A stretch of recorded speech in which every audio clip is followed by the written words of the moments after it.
Assalamualaikum warahmatullahi wabarakatuh. Perkenalkan, nama saya Muhammad Febrian Devarsi dari kelas pelajaran 6C NPM 19106310 Hari ini saya akan menampilkan sebuah materi yaitu tentang kecerdasan majemuk. Baik, langsung saja ke materi ini.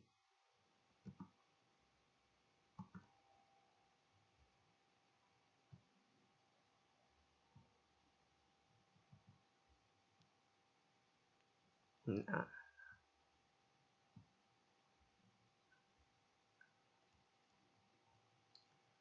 kecerdasan majemuk multiple intelligence. Kecerdasan secara umum.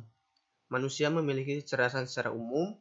Pertama, kecerdasan abstrak di mana manusia memahami sesuatu melalui simbol, matematis, dan bahasa. Kedua, yaitu kecerdasan konkret di mana manusia memahami objek yang nyata. Ketiga, adalah kecerdasan sosial di mana manusia memahami dan mengelola hubungan sosial. Thorndike dalam Muhaimin AZ A tahun 2010 halaman 36. Seolah rinci, ketiga kecerdasan itu adalah yang pertama kecerdasan intelektual atau EQ, kecerdasan emosional atau EQ, dan kecerdasan spiritual.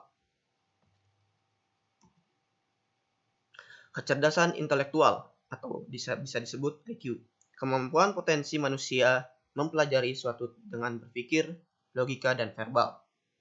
Kecerdasan emosional atau bisa EQ, kecerdasan manusia dalam membangun kesadaran diri, manajemen emosi, membangun motivasi, menumbuhkan empati, dan membina hubungan sosial. Yang ketiga, yaitu kecerdasan spiritual. Secara teknisi, kecerdasan ini terkait tentang makna dan nilai-nilai kehidupan manusia. Langsung ke halaman selanjutnya. Mengenal 8 kecerdasan. Howard Gardner dalam Budi Ningsih tahun 2012 halaman 112 memperkenalkan tentang penelitiannya di Amerika terkait kecerdasan ganda atau bisa dibilang multiple intelligence. Bahwa tidak ada satupun kegiatan manusia yang hanya menggunakan satu macam kecerdasan yang dimilikinya. Semua kecerdasan itu bekerja bersama-sama sebagai kesatuan yang utuh dan terpadu. Pokok-pokok pikiran Gardner adalah yang pertama, manusia mampu meningkatkan dan memperkuat kecerdasannya. Yang kedua, kecerdasan selain dapat berubah juga dapat diajarkan kepada orang lain. Yang ketiga, kecerdasan merupakan realitas majemuk yang muncul di bagian-bagian yang berbeda pada sistem otak atau pikiran manusia. Dan yang terakhir, yang keempat, tingkat tertentu kecerdasan ini merupakan suatu kesatuan yang utuh. Slide selanjutnya. Howard Gardner, seorang psikolog, mengatakan bahwa kesuksesan yang terbesar adalah ketika orang tua menemukan potensi unggul pada anaknya, karena setiap anak mempunyai potensi kecerdasan yang unik dan khas. Tantangan terbesar adalah bagaimana orang tua memaksimalkan potensi tersebut. Potensi-potensi itu terangkum dalam multiple intelligence atau bisa disebut kecerdasan majemuk. Dengan 8 kecerdasan yang banyak digunakan oleh berbagai lembaga pendidikan dalam mengasah potensi-potensi kecerdasan dan keterampilan anak usia dini. Yang pertama, kecerdasan matematis logika. Konsep belajar anak dengan kecerdasan ini menggunakan kemampuannya untuk melogiskan sesuatu yang berhubungan dengan angka-angka dan logikanya. Kemampuan merasionalkan, menyederhanakan berdasarkan logika, suka bermain permainan yang menentukan strategi seperti catur dan teka-teki. Cara berpikir anak kecerdasan ini melalui penalaran. Kegemarannya selalu bereksperimen, tanya jawab, game simulasi, treatment, dan teka-teki. Kebutuhan yang harus ada yaitu buku-buku bacaan, kegiatan manipulatif, kunjungan ke museum, dan planetarium. Selanjutnya, yang kedua, kecerdasan visual spesial. Kemampuan anak dengan kecerdasan ini, anak mampu melihat dan membayangkan bentuk dari sebuah benda secara konseptual dari ide-ide imajinatifnya. Kemampuan untuk merasakan perubahan-perubahan pada peta dan grafis. Cara berpikir kecerdasan ini melalui kesan dan gambar. Kegemarannya mendesain menggambarkan, membayangkan, dan mencoret-coret. Kebutuhan yang diperlukan peralatan seni, Lego, video, film, slideshow, game imajinatif, labirin, teka-teki, buku bergambar atau ilustrasi, dan kunjungan ke museum seni. Yang ketiga, kecerdasan linguistik. Kemampuan memahami, mengkomunikasikan permasalahan dalam berbahasa sehari-hari. Kemampuan menggunakan bahasa atau kata-kata untuk membangun semangat dan meyakini orator, atau bisa disebut orator. Sangat mudah berkomunikasi dengan siapapun, mampu bernegosiasi, senang bercerita, gemar bermain kata-kata syair, puisi, pantun, atau mendongeng, dan dapat dengan mudah mempelajari bahasa baru dengan mudah.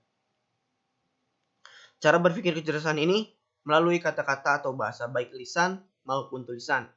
Kegemarannya membaca, menulis, bercerita, dan bermain kata-kata. Kebutuhannya yaitu buku-buku, alat rekam, alat tulis, buku harian, mengobrol, mendongeng, dialog, diskusi, debat, cerita, dan menonton film. Keempat, kecerdasan musikal. Kecerdasan seperti ini adalah kemampuan untuk memahami tata suara nada, irama, atau intonasi. Kemampuan untuk menikmati, menghayati, mengekspresikan, dan membuat gubahan lagu atau musik. Terampil dalam mengingat lagu dan pola-pola suara. Cara berpikir anak ini melalui irama dan metode. Kegemarannya bernyanyi, bersiul, bersenandung, mengetuk-ketukan tangan atau kaki, mendengarkan. Kebutuhannya bernyanyi bersama, ikut paduan suara, ikut konser, menonton konser, bermain alat musik, mendengarkan podcast, dan video. Yang kelima, kecerdasan badikinestis. Kemampuan dalam menggunakan seluruh tubuhnya untuk mengekspresikan ide dan perasaannya. Terampil dalam menggunakan tangan atau menciptakan atau mengubah sesuatu dan memiliki daya keseimbangan yang baik dan dapat membaca bahasa tubuh. Cara berpikir kecerdasan ini melalui sensasi otomatis, kegemarannya menari, berlari, melompat, membuat bangunan, keterampilan tangan, meraba, dan menggerakkan isyarat tangan. Kebutuhan yang diperlukan bermain drama, bergerak, dan berakit, benda rakit, olahraga, menari, permainan fisik, pengalaman yang berhubungan dengan indera peraba, atau bisa disebut tactical experience, bengkel atau mekanik, praktek, atau bisa disebut hands of learning, dan keterampilan karya seni lainnya. Yang keenam, kecerdasan interpersonal. Kecerdasan ini lebih berkata kemampuannya memahami perasaan, emosi, tujuan, dan maksud pribadi.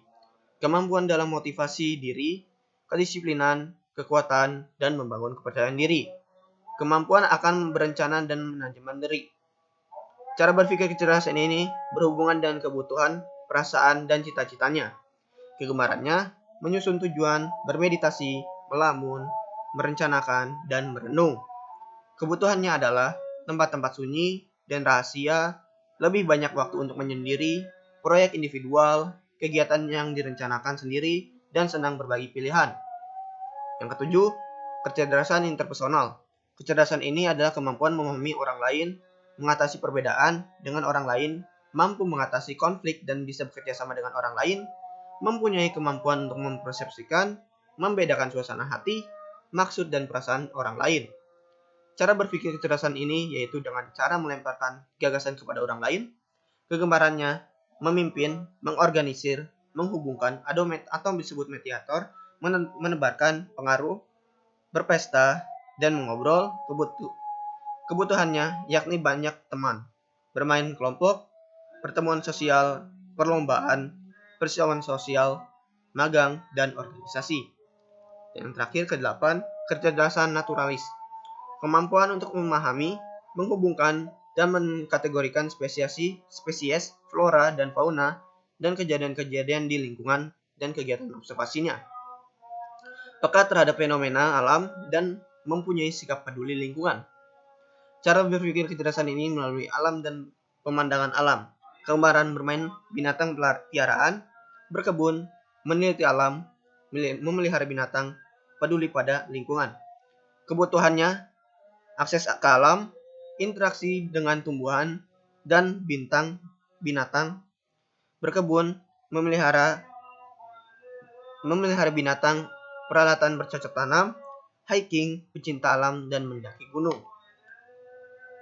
Terima kasih atas perhatiannya. Dan ada sedikit tambahan mengenai peran orang tua dalam kecerdasan majemuk ini, yaitu setiap anak terlahir dengan membawa potensi unggulnya. Orang tua sangat bertanggung jawab penuh terhadap tumbuh kembang kehidupan anak-anaknya. Menyediakan fasilitas, ruang gerak, kebebasan dalam menentukan pengembangan domain karakter kecerdasannya. Menjadi pemerhati pembentuk sifat juara tersebut harus ditemukan secepat mungkin, bukan direncanakan, sehingga peran orang tua akan semaksimal mungkin.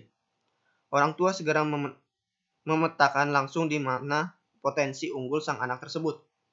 Dalam pembentukan karakter yang berkualitas perlu diterapkan sejak usia dini. Mengingat usia seperti ini merupakan masa yang labil dan kritis. Bagi orang tua yang bijak akan melihat hari ini menengok masa depan. Keberhasilannya menentukan kualitas dan kesuksesan anak di masa yang akan datang. Baik, hanya itu saja yang bisa saya tampilkan dalam video mengenai materi kecerdasan majemuk. Kurang lebihnya saya mohon maaf. Wassalamualaikum warahmatullahi wabarakatuh.